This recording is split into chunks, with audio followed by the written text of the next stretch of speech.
Okay, so now that we have our information about brokerage services form all completed and saved into our computer, now we need to make sure that we're state compliant. So in the state of Texas, you need to have your information about brokerage services form and your consumer protection notice form available on your email, on your social media platforms, and all that good stuff. So right now we're going to focus on how to put that in your email signature. And I'm going to show you also where you can find the consumer protection notice. So for right now, Trek is going to be our best friend. So let me go ahead and share my screen. So Trek is where we can find our consumer protection notice. Now you can go ahead and just type in consumer protection notice, or you can just type in Trek consumer protection notice on your Google account. So on your Google search. So I went ahead and typed in consumer protection notice here on the search tab, and I was able to find it. So we're going to download this form, and I'm just going to click download here. Protection notice. All right.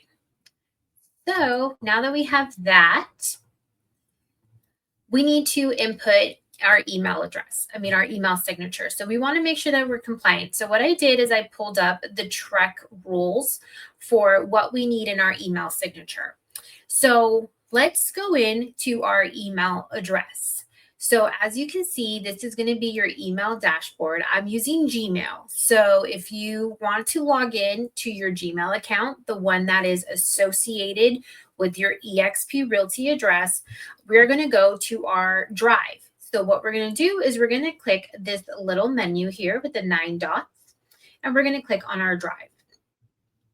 Now, what we want to do is we want to share a document. So we're going to upload a document. So we're going to go to File, Upload, and we're going to input, I have all these tags here. We're going to input our consumer protection notice. So we are uploading that, and we are also going to upload, let me make sure this is the right one. Not completed. There we go. That's why I put completed. Hello. Okay, there you go. That one's completed. Great. Always make sure that it's there. Okay, so now we have our two.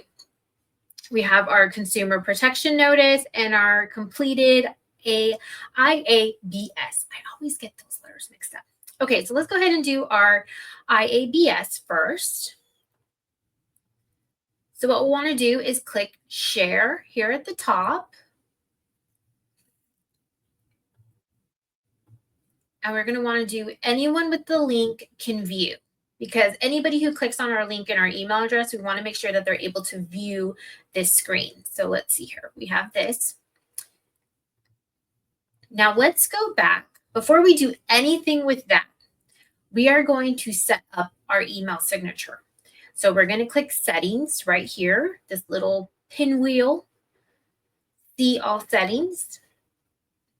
And then we are going to scroll down to where you see signature.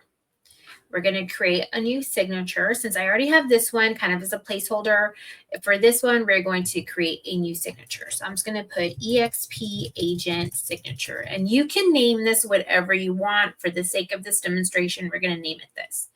So we're going to create a new signature. Now, this is why we need the Trek rules. What does Trek say we need to have in our email signature? Well, we need to have our information about brokerage services. And it says that we need to have this verbiage and at least 10-point font, or Trek information about brokerage services in 12-point font. So we're just going to use this first one here. I'm going to go ahead and put this. We're going to do normal size. And we're going to add links to these in just a second. So we have this one. And then we have the consumer protection notice. Remember that form we just downloaded? And we need to make sure that it says providing a link right here. So we need it to say this. So let's go ahead. And I will put a link in this tutorial of where you can find these. So Trek compliance states that these two links need to be above your email signature. So right now, what we're going to do is we're going to create a link for this. So let's go back to our Google Drive here. Now, remember, we have this Google Drive. We want to share it with people, this document. So we want to make sure that it says anyone with the link is a viewer. You don't want to have it as a commenter. You don't want to have it as an editor. You just want them to be able to view. So make sure that it says anyone with the link can view. And now let's go ahead and copy our link here. Let's go back to our email address. We're going to highlight this and we're going to put link. And we're going to paste that link and apply. The same thing with the consumer protection notice. We're going to go back to our drive, our consumer protection notice. We're going to go to share. Now see how it says restricted? We want to make sure it says anyone with the link is a viewer. So just a viewer. And we're going to copy this link. Let's go back to our email signature. We're going to highlight this. We're going to put link. And we're going to paste the link that we just copied. Now, I know it seems like there's a lot of steps. So please pause and go back and re-watch this as many times as you need. So we need to have these two links above our email signature. So if you want to do sincerely, Josie Reese, eXp Realty, whatever you want to put. Ooh, my typing is not good today. Whatever you want to put. This is just demonstration. You can have whatever you want on your email address, but we are going to make sure that this is correct. So if you have more than one signature, this is a default. So signature default. So if you're going to be using your email address for your real estate email, you want to make sure that it is defaulted and it is on every single email you send, because that's compliance, that's state compliance. So I always put default. So for emails I always use my agent's signature. So this is the signature we just created. If you're going to reply to emails, always make sure it has a signature. So we want to have those defaults ready to go. And we're going to click Save Changes. So now when you compose an email, it's automatically there. And let's go ahead and click on this to make sure that it goes where we need it to. Great. It went to the IABS. And then this one, we want to make sure it goes to our protection notice, which it did.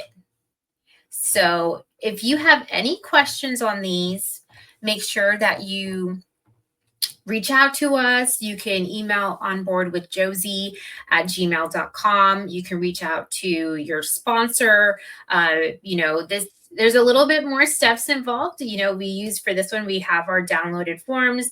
We show you where you can find them on Trek. I will put those links available for you. If you need them, just let me know. You can always just go into Google and type in Trek rules, and it will tell you what you need on your signature and your social media and all that good stuff. But I hope this video was helpful. If you have any questions, let us know. See you later.